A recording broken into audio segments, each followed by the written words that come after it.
मग पुनर्वसनाच्या लोकांनी ज्यांनी आपल्यासाठी पाण्यासाठी डॅमसाठी आपली घरं दिली, दारं दिली, त्यांनी आयुष्यभर जिल्हाधिकारी दारात बसायचं, त्यांनी आयुष्यभर त्या फॉरेस्टच्या दारात बसायचं?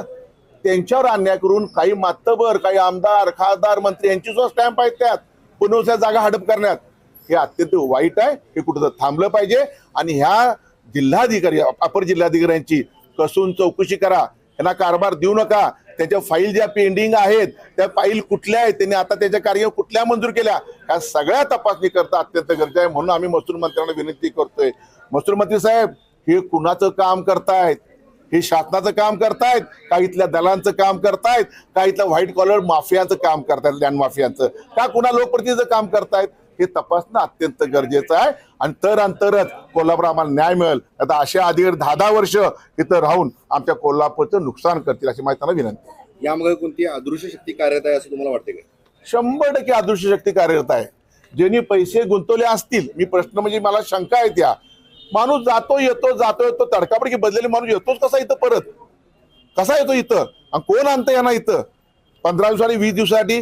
मग आमची काय प्रलंबित काम आहे त्या मंजूर करण्यासाठी आणलेत का, हा विषय. मी तर माहिती अधिकारी, आमचे काय प्रशासक दिलीप देसाई आहेत, काही गणिंगलेच्या लोक आहेत, त्या लोकांनी आता ज्या फाईल यांच्या कारकिर्दीत मंजूर झाल्यात ते शोधणं गरजेचं आहे आपल्याला.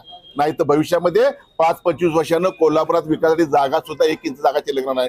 हॉकी स्टेडियम इथं जाऊ विषय पण इथं ती पुनर्वसन जागाचं काय झालंय? मोती तलाव आमचा केरलीतला किती 24 एकर होता आमचा, 4 एकरवाला आता, बाकी कुठे गेला? अहो त्या तलावातनं, शाहूकालीन तलावातनं अनेक लोकांना पाणी मिळतं. तिथे खरोखर त्या तलावातनं अनेक लोकांना इथं सुविधा मिळतात. त्या तलावात आता भुईमुग लावलाय, त्या तलावात आता काय आणि सोयाबीन लावलंय, म्हणजे पीक पाणी लावायचं हळूहळू करून ते लुटायचं काम चाललेलं आहे. आणि त्या पद्धतीने हे सगळ्या जागा वाचवण्याचं काम सन्मान जिल्हाधिकारी करावं, अन्यथा आम्हाला न्यायालयाशिवाय पर्याय नाही. आगामी काळामध्ये काय भूमिका असणार आहे आपल्या? आगामी काळामध्ये जर संजय शिंदे साहेबांची जर चौकशी झाली नाही, त्यांच्या कारकीर्द चौकशी नाही झाली, तर आम्हाला न्यायालयीन लढा असल्याशिवाय आम्हाला दिल्याशिवाय आम्हाला गप्प बसून चालणार नाही. महसूल मंत्र्यांनी फार गांभीर्याने विषय घेणं गरजेचं आहे.